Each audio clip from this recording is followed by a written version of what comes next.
So good evening रिदेन सिफत जी, कैसे हैं आप लोग? मैं तो बहुत बढ़िया हूँ, आप भी बहुत बढ़िया रहने चाहिए हमेशा हमेशा। ओके, तो हमारा चैप्टर 2 चल रहा था और इसमें थोड़े से क्वेश्चन हमारे रह गए थे, पहले जल्दी से जल्दी ख़त्म कर लेते हैं। ओके, तो पेज नंबर 38 पे एनालिसिस ऑफ डेटा है, ये हमें करना है। लिमिटेशंस ऑफ साइकोलॉजिकल इंक्वायरी और ethical issues. Analysis of data quantitative quantitative method का डिफरेंस आ जाता है 4 मार्कर के अराउंड। 2 मार्कर, वैसे 4 मार्कर में ही यूजली आता है, कभी कभी आपसे 1-2 मार्कर में भी पूछ लिया जाता है।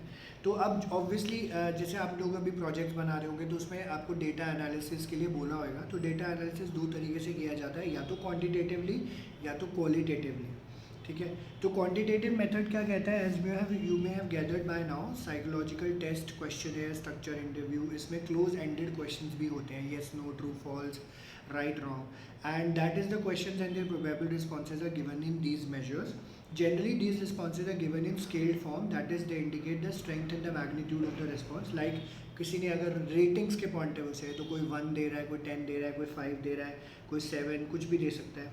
तो participant task to select the most appropriate response. Sometimes there are right and wrong response. Our researcher assigns a number to each answer, normally 1 for right answer and 0 for wrong, and at the end the researcher calculates the total of these numbers and arrive at an aggregate score which tells us about the participants' level on a particular attribute, for example intelligence, academic intelligence. In doing so, the researcher converts the psychological attributes in a quantity. ठीक है, तो जब भी आप जैसे intelligence scores के बारे में पता करते हो, तो इंटेलिजेंस स्कोर्स आपको क्या कहता है कि ना, जैसे एवरेज इंटेलिजेंस बोलता है 100 है, तो आपके इंटेलिजेंस एप्टीट्यूड को अगर चेक किया जाएगा, कैलकुलेट किया जाए, तो हम बोलते हैं बहुत इंटेलिजेंट है बच्चा, बट क्वान्टिटेटिवली भी उसको प्रोड्यूस हम लोग कर सकते हैं. तो जब आप क्वांटिटेटिवली प्रोड्यूस करते हो उसको, तो वो क्वांटिटेटिव मेथड यूज़ करता है. बहुत तरीके से ये यूज़ किया जाता है. एंड आप कंक्लूजन ड्रॉ करते हो, इंडिविजुअल स्कोर को कंपेयर करते हो एक दूसरे के साथ, ग्रुप के साथ, and this require use of certain statistical methods about which you will study letter. और जैसे कि आपने मीन मीडियन मोड के बारे में 10th में आपने ऑब्वियसली पढ़ा होगा, range, quartile deviation, standard deviation, थोड़ा बहुत. ठीक है, यही सारे तरीके जो है यूज़ हो रहे होते हैं हमारे क्वांटिटेटिव मेथड एनालिसिस में. So these and some advanced statistical method enable a researcher to make inference and to give meaning to the data. तो जैसे सब्जेक्टिव डेटा को क्वांटिटेटिव एक्सप्लेनेशंस आप यहाँ पे दे देते हो, विच इज़ बेटर. तो आपको एक कंपैरिजन जो एनालिसिस मिले. जैसे आपके स्कूल में आप जैसे पढ़ रहे होते हो, तो लिखते हो तो सब्जेक्टिव हो, एग्जाम देते हो सब्जेक्टिव देते हो, बट आपकी क्या आती है? परसेंटेज आती है. तो परसेंटेज क्वांटिटेटिव होगी कि रिद्धि ने सब्जेक्ट में स्कोर किया, सिफर ने किया, फिर सिफर ने किया, रिद्धि ने किया, टोटलिटी करी, एग्रीगेट निकाला, तो परसेंटेज निकल जाती है. तो वही क्या किया आपने, उसने सब्जेक्टिव में आपने उसको क्वान्टिटेटिव में कन्वर्ट कर दिया. क्वालिटेटिव है, qualitative is completely subjective interpretation. ठीक है, तो ह्यूमन एक्सपीरियंस उन्होंने बोला कॉम्प्लेक्स है, और this complexity is lost when one elicits information from a respondent on the basis of a question. If you want to know how a mother feels about the loss of her child, you will need to hear a story to understand how her experience is organized and what meaning she has given to her suffering. तो मेरे जैसे अब किसी का बच्चा गुम हो जाता है तो बोलते बच्चा गुम हो गया, जिगर का टुकड़ा था, ये वो बहुत सारे सेंटिमेंट्स वहाँ पे अटैच हो जाते हैं. एंड ये जो एक्सपीरियंस है आप इसको क्वान्टिफाई नहीं कर सकते. मेरा बच्चा गुम हो गया तो मुझे 100 किलो दुख हो रहा है, तो ऐसे कोई नहीं बोलेगा. ठीक है, मुझे 200 किलो हो रहा है, कोई बोलेगा मुझे 1000 किलो हो रहा है. तो ऐसा ऑब्वियसली आप क्वांटिफाई उस डेटा को नहीं कर सकते. ठीक है जी. सो हम लोगों इस अगर हम क्वांटिफाई करते हैं तो ऑब्वियसली ये हमें एप्ट इन्फॉर्मेशन नहीं देता. Psychologist have develop various qualitative methods to analyse such data. One of them is narrative analysis. Also data are not always available in the form of scores. कई data आपको scores के form में available नहीं होते. जैसे for example आप case study जब पढ़ रहे होते हो तो वो सब क्वालिटेटिव है. ठीक है, इस बंदे को इतनी प्रॉब्लम है, इस लेवल की प्रॉब्लम है, इतना जो है डिजीज़ है या कुछ है, सो एंड सो आपको देखा जाता है. एंड जब भी कहते हैं, जब रिसर्चर्स ये मेथड यूज़ करता है of the participant observation on structure interview, the data generally in descriptive form in participants own words, field notes taken by researchers, photographs, interview responses noted by research or taped video recorded informal talks. These type of data cannot be converted into scores or subject to statistical analysis. Rather, the researcher uses a technique of content analysis to find out thematic categories and build those categories taking examples from the data. It is more descriptive in nature. That is why इसको बोलते हैं descriptive है. और जो भी field notes एक researcher लेता है अपने शब्दों में लिखता है, तो सबकी अपनी एक्सप्लेनेशन भी यहाँ पे सामने आ जाती है. तो it must be understood that quantitative and qualitative methods are not contradictory, but ये कॉम्प्लीमेंट्री टू ईच अदर है. ठीक है, तो एक करोगे तो दूसरा समझ आता है, दूसरा करोगे तो तीसरा समझ आता है, इस तरीके से। In order to understand a phenomena in its totality ये suitable combination of both method is warranted. ठीक है, तो ये चीज़ आपको करनी पड़ती है। थोड़ा बहुत इसका डिफरेंस आ जाता है, इसमें आप देख रहे हो लिमिटेशंस वगैरह नहीं दी हुई है, तो आपको एज इट इज़ ही लिखना होता है। 2 and 4 मार्क्स का कवर होता है। ठीक है, तो यहाँ भी ऐसे कर लीजिए। उसके बाद लिमिटेशन ऑफ साइकोलॉजिकल इंक्वायरी है। अच्छा, ये क्वेश्चन और अगले वाला एथिकल इश्यूज बहुत इंपॉर्टेंट क्वेश्चन है, मतलब स्कूल में काफ़ी बार ये क्वेश्चंस कवर हो जाते हैं। लिमिटेशंस 4 मार्क्स का क्वेश्चन है, एथिकल इश्यूज 4 and 6 मार्क्स का क्वेश्चन है, दोनों इंपॉर्टेंट है बट है ईजी। ठीक है, अब देखो शुरू से एंड तक हम लोग आ गए हैं। साइकोलॉजिकल इंक्वायरी बहुत तरीके से इन्होंने बताया हम लोग कर सकते हैं, but there are obviously certain limitations of psychological inquiry जो कि इन्होंने बोला। सबसे पहले there is a lack of true zero point, relative nature of psychological tools, subjective interpretation of qualitative data. ठीक है, ये 3 जो है आपकी लिमिटेशंस है, एज इट इज़ आपको लिखनी होती है, थोड़ा सा घुमा फिरा के लिखा हुआ है बट है easy. Lack of true zero point क्या कहता है, फिजिकल साइंस में जो इन मेजरमेंट्स हैं do start from zero. For example कि अगर आपको एक टेबल मेजर करनी है, हाइट मेजर करनी है, तो ज़ीरो से लेकर आपको उधर 3 फीट लॉन्ग है, 4 फीट लॉन्ग है, कुछ सो एंड सो आप देखा जाता है। साइकोलॉजिकल मेजरमेंट्स में कोई भी ज़ीरो पॉइंट नहीं होता है। ठीक है जी, कोई भी ज़ीरो पॉइंट नहीं होता है। For example no person in this world has zero intelligence. तो मैं बोलूँगा रिद्धि की क्या इंटेलिजेंस है, मैंने कैलकुलेट किया तो आया जैसे फॉर एग्जांपल 130, तो रिद्धि जो है इंटेलेक्चुअल कैटेगरी में चली गई। मैंने सिफत को किया है, सिफत का आया 120 तो इंटेलेक्चुअल कैटेगरी में चली गई। 100 आया तो एवरेज इंटेलिजेंस है, 70 आया तो इंटेलेक्चुअली डिसेबल्ड बॉर्डर लाइन पे आप आ रखे हो। तो ये चीज़ें हमें पता चलती है। तो ज़ीरो कुछ नहीं है ना, ज़ीरो नहीं होता। तो कहते हैं सब लोगों में डिग्री ऑफ इंटेलिजेंस होता है। साइकोलॉजिस्ट क्या करता है, आर्बिटरीली एक ऐसा पॉइंट कंसिडर कर लेता है, उसको ही वहीं से ज़ीरो से कंसिडर किया जाता है कि यहाँ से हम आगे बढ़ेंगे। 70 है, 70 से फर्दर बढ़ते हैं। 70 is intellectually disabled, 100 is average intelligence, 130 is intellectually superior. ठीक है, गिफ्टेड कैटेगरी में आप आ जाते हो इस तरीके से। तो as a result whatever scores we get in psychological studies are not absolute in nature, rather they have relative value. इसकी रिलेटिव वैल्यू हो जाती है। And in some of the studies ranks are use, तो हम जैसे ranking भी दे देते हैं, ये वाली प्रेफरेंस है तो 1 है, ये 2 है, ये 3 है, ये 4 है।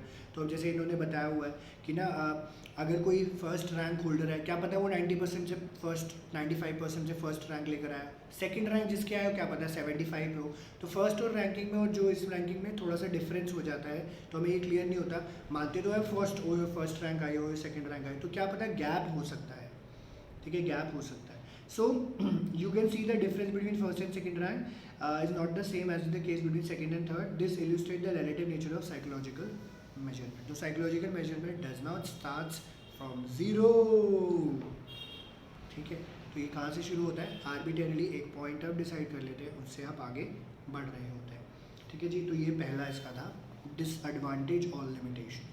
Second, relative nature of psychological tools. ये क्या कहता है, psychological tests are developed keeping in view the salient features of a particular context. For example, a test developed for urban students may contain items that demand familiarity with the stimuli available in the urban setting, multi-storied buildings, airplanes, metro, railway, etc. तो अब जैसे urban settings में हम लोग बैठे हैं, हमारे लिए जो टेस्ट डेवलप किए जाएंगे बाई चांस, तो ये सारे जो एट्रीब्यूट्स हैं हमें रखना ज़रूरी है। गाँव में जाओगे वहाँ बोलोगे मेट्रो है, नहीं है जी मेट्रो, मेट्रो कहाँ, मॉलवा है, मॉलवा भी नहीं है। ठीक है, वो सिनेमा हॉल है, सिनेमा हॉल भी नहीं है। ठीक है, तो बहुत ऐसी जगह है, गाँव कूचे होते हैं जहाँ पे ये सारी चीज़ें नहीं होती। तो वो ट्राइबल एरियाज़ या रूरल एरियाज़ में वो शायद एप्ट नहीं होंगे, उनका एनवायरनमेंट आपको कंसिडर करना पड़ता है। सिमिलरली वेस्टर्न कंट्रीज़ में जो आप टेस्ट डेवलप कर लोगे वो शायद इंडियन कॉन्टेक्स्ट में नहीं जो है अप्लाई होता है। Such test need to be properly modified and adapted keeping in the view characteristics of a context in which they are to be use. तो इंडियन सेटिंग अलग है बिकॉज यहाँ पे कल्चर वल्चर बहुत सारी चीज़ें यूज़ करी जाती है, वेस्टर्न सेटिंग का फिर अलग हो जाता है। ठीक है, तो ये relative nature of psychological tools है। थर्ड इन्होंने बताया subjective interpretation of qualitative data. अब जो डेटा क्वालिटेटिव है या आपने उसको क्वालिटेटिवली अज्यूम किया है या कैलकुलेट किया है, तो उसका सब्जेक्टिव इंटरप्रिटेशन बहुत डिफरेंट हो सकता है। तो द डेटा, एनी डेटा, ठीक है, which is obviously collected by any of the person. ठीक है, तो हो सकता है बीट्स लाइक फॉर एग्जांपल सिफत ने एक डेटा कलेक्ट किया है, रिद्धि ने एक डेटा कलेक्ट किया और सिफत ने उसकी एक एक्सप्लेनेशन दी इस जगह और रिद्धि ने एक उसकी एक्सप्लेनेशन दी। तो और दोनों चीज़ें डिफरेंट हो सकती है। ठीक है, दोनों चीज़ें डिफरेंट हो सकती है। लाइक वाइज अभी मैंने रिसेंट में अभी एक पोएम पढ़ाई थी क्लास 12th की, कीपिंग क्वाइट। तो उसमें एक मेरा वर्जन था स्टोरी पोएम का, और एक स्टूडेंट जिससे मैं क्लास में रहता, एक उसका वर्जन था, तो उसको किसी ने देखा, मेरी स्टूडेंट ने, तो उसका एक आया, तो उसने एक डिफरेंट वर्जन दिया जो ऑल टुगेदर मैंने आज पूरी ज़िंदगी में अभी तक ठीक है, आज तक अभी तक सुना पहली बार कभी मैंने पहले कभी नहीं सुना ये एक्सप्लेनेशन। तो अब वो क्या है, वो एक और इंटरप्रिटेशन है, ठीक है, वो एक और इंटरप्रिटेशन है। तो कहने का मतलब है सब्जेक्टिव इंटरप्रेट आप क्वालिटेटिव डेटा करते हो, तो एक्चुअली में ये सबसे बड़ा लिमिटेशन हो जाता है, बिकॉज सब लोग हर तरीके की बात कर रहे हैं। तो data from qualitative studies are largely subjective since they involve interpretation on the part of the researcher as well as the person providing data, and the interpretation may vary from one individual to another.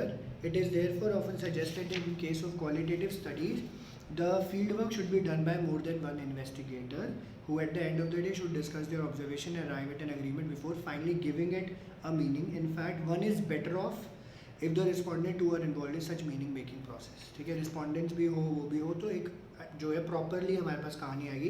But obviously respondents के पास नहीं होता, researcher ही उसको पूरी तरीके से जो है calculate करता है, ठीक है जी। तो ये आपके लिमिटेशंस थे, ठीक है। रिद्धि, आपको लिमिटेशंस क्लियर है, कुछ डाउट यहाँ पे? No sir. ओके, तो फाइनली जो है हम लोग रिवीजन काल के सेकंड चैप्टर को ख़त्म करने वाले हैं। अब बात आती है एथिकल इश्यूज़ की। तो जो भी साइकोलॉजिस्ट, साइकेट्रिस्ट या जो भी साइकोलॉजिकल फील्ड में जा रहा होता है, तो इन एनी वे, चाहे वो डॉक्टर है, चाहे वो लॉयर है, सोशोलॉजिस्ट है, साइकोलॉजिस्ट है, सो ऑन, तो वहाँ पे कुछ एथिकल इश्यूज़ या कोड ऑफ कंडक्ट होते हैं जो कि उन रिसर्चर्स को या उन प्रैक्टिशनर्स को फॉलो करना होता है। तो साइकोलॉजिकल रिसर्च ह्यूमन बिहेवियर को लेकर है, सर्टेन एथिक्स यानी मॉरल प्रिंसिपल्स आपको फॉलो करने पड़ते हैं। ये प्रिंसिपल्स क्या है, ध्यान से सुनिएगा, 6 मार्कर 4 मार्कर का क्वेश्चन है, बहुत इंपॉर्टेंट है। दोनों चीज़ें तो ये तो करके ही रखना आपको अपने चैप्टर से, फॉर श्योर कुछ ना कुछ आएगा ही आएगा आपका। तो respect for persons privacy, choice to participate in the study, beneficence or protecting the participants in the study from any harm, justice or sharing the benefit of research with all participants। तो ऐसा नहीं है मैं रिद्धि को खींच के लेकर, रिद्धि आओ यार तुम्हारा टेस्ट करना है, आ जाओ देखते हैं क्या होता है। तुम्हारी प्रिवेसी को भी ध्यान रखना है, सब चीज़ें देख के चलिए। ऐसी मैं सिफत के साथ नहीं करूँगा, सबकी अपनी अपनी इंडिविजुअलिटी होती है and you have all the choice. मैं आपसे पूछूंगा, फिर आप अग्री करोगे तो फिर हम आगे बढ़ेंगे, ठीक है जी। तो सबसे पहले कुछ एथिकल इश्यूज़ या प्रिंसिपल जो हमें फॉलो करने होते हैं यहाँ पे, वो इन्होंने बोला है। First, this voluntary participation. तो like for example any researcher, any psychologist, sociologist जो भी होगा उसको पूछना पड़ेगा सामने वाले से। This principle state that the person on whom you want to conduct the study should have the choice to decide whether to participate or not to participate in the study. The participant should have the freedom to decide about their participation without any coercion or excessive inducement। तो मैं आपके ऊपर कोई दबाव नहीं बनाऊंगा, coercion नहीं करूंगा। एंड एनी किसी भी टाइम पे आपको ऐसा लग रहा होगा कि आप जो क्या है कुछ गड़बड़ शड़बड़ हो रही है, कुछ नहीं समझ आ रहा, आप विड्रॉ कर सकते हो without any penalty, without penalty once it has begun, ठीक है। तो आप इसको छोड़ के भी जा सकते हो। तो वॉलंटरी, मन मर्जी से आपको पार्टिसिपेट करना है। Obviously someone has to ask. Second, informed consent. Informed consent, as name suggests, it is essential that the participants in the study should understand what will happen to them during the study. The principle of informed consent states that potential participants must receive this information before data they are collected so that they make an informed decision about participation in the study. In some of the psychological treatments like electric shock is given to the participants during the experiment. Still in some case of nauseous stimuli are present. They may at times be required to give some private information which is generally not shared with others। तो आपको inform consent बताना ज़रूरी है, लिख के लेना ज़रूरी है, आपको भी बताना है, सामने वाले को भी बताना है क्या क्या चीज़ें इसमें कंडक्ट होगी, क्या क्या करोगे, आप कंफर्टेबल हो कि नहीं हो। And in some studies the technique of deception is also use in which the participants are given instruction to think or imagine in certain ways and given false information or feedback about their performance. For example, you are very intelligent, you are incompetent, ठीक है। It is therefore important in the participants are explain the nature of study before its actual commencement. तो आपको बताना ज़रूरी है कि किस purpose से ये रिसर्च करी जा रही है, डेटा कलेक्शन होएगा। नहीं बताओगे तो दिक्कत हो सकती है। Third, debriefing. डीब्रीफिंग क्या होता है? जैसे ही स्टडी ओवर होती है, रिसर्च ओवर होती है, participants are provided with necessary information to complete their understanding of research, ठीक है। तो उनको बताना पड़ता है दूसरे स्टेप पे भी।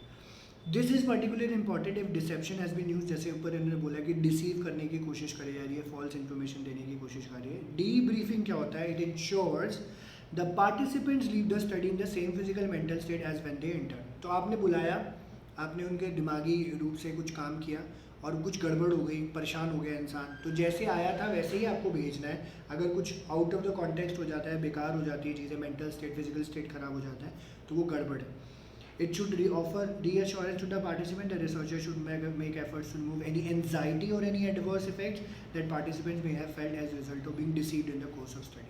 तो अगर किसी तरीके की एंजाइटी, किसी तरीके का डर है, वो आपको क्लियर आउट करके भेजना ही भेजना है, ठीक है। इसको बोलते हैं debrief. Fourth, sharing the results of the study. तो अब जो आपने डेटा कलेक्ट किया तो आपको जो है शेयर भी करना पड़ेगा रिजल्ट, ठीक है जी। So in psychological research, after collecting information from the participants, we come back to our places of work, analyze the data and draw conclusions. It is obligatory for the researcher to go back to the participant and share the result of the data study with them.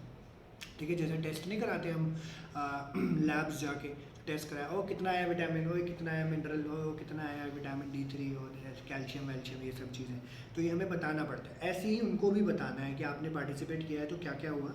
तो when you go for data collection, the participant develop certain expectation from you. One of the expectation is that you will tell them about their behaviour, you will tell them out and you have investigated in the study, and as a researcher it is our moral duty to go back to the participants. This exercise is to advantage when you fulfill the expectation to the participants कि मैंने जिस लिए participate किया था क्या उसका result सही आया है, मुझे पता चल जाए।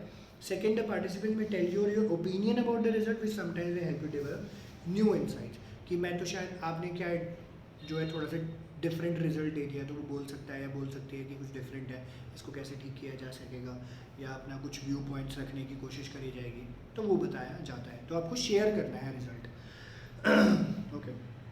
And last but not the least, confidentiality of the data source, ठीक है, तो ये भी आपको मेंटेन करके चलना है। तो participants in a study have the right to privacy. The researcher must safeguard their privacy by keeping the information provided to them in strict confidence. तो ऐसा नहीं है, अगर मैं फॉर एग्जांपल सिफत है रिद्धि है, मैं किसी के ऊपर भी अगर कुछ काम कर रहा हूँ तो ये मेरे को ढिंढोरा नहीं पीटना, ओ देखो रिद्धि आई टैगोर गार्डन वाली, सिफत आई पटेल नगर वाली, देखो देखो देखो देखो इनके ऊपर डेटा कलेक्ट कर रहा हूँ मैं, तो ऐसा नहीं करना है। साइकोलॉजिस्ट, साइकियाट्रिस्ट, कोई भी रिसर्चर होता है, ऐसा नहीं करना। कॉन्फिडेंस होता है, स्ट्रिक्टली प्राइवेसी आपको मेंटेन करके चलनी है। ऑब्वियसली आप उसको कोड वर्ड से नाम दे देते हो। The information should only be use for research purposes and in no circumstances it should be passed on to other interested parties. The most effective way of protecting the confidentiality of participants not to record their identities, ठीक है, code words दे देते हैं जब भी लोग कर रहे होते हैं, and this is over not possible in certain kind of research. In such cases code numbers are given on the data sheet and names with the codes are kept separately. The identification list should be destroyed as soon as the research is over. जैसे ही आपका research पूरा हो जाता है, आप जो है उसको वापस जो है सारी चीज़ें जो है जला देते हो, राख कर देते हो। जली को राख कहते हैं, बूझी को पता नहीं खाक कहते हैं। एनीवे, तो ये चीज़ हमने यहाँ पे बताई। तो these are the ethical issues. आपका वॉलंटरी पार्टिसिपेशन होना चाहिए, आप इन्फॉर्म लोगे, कंसेंट, डीब्रीफ आपको करना है। जिस कंडीशन में पेशेंट या क्लाइंट आता है उसको वैसे ही लेकर वापस जाना है पार्टिसिपेंट एक्चुअली। आपको रिजल्ट भी शेयर करना है एंड देन आपको कॉन्फिडेंशियलिटी भी मेंटेन करके चलनी है डेटा सोर्स की। तो ये सारी चीज़ें आपको यहाँ पे करनी है, ठीक है, ओके। रिद्धि, ये टॉपिक क्लियर हुआ आपको? Yes sir. ठीक है, ठीक है। सिफत, कोई डाउट? दोबारा कराया हमने ये तो, दोबारा एक्चुअली क्लियर है सर। कूल, ठीक है जी।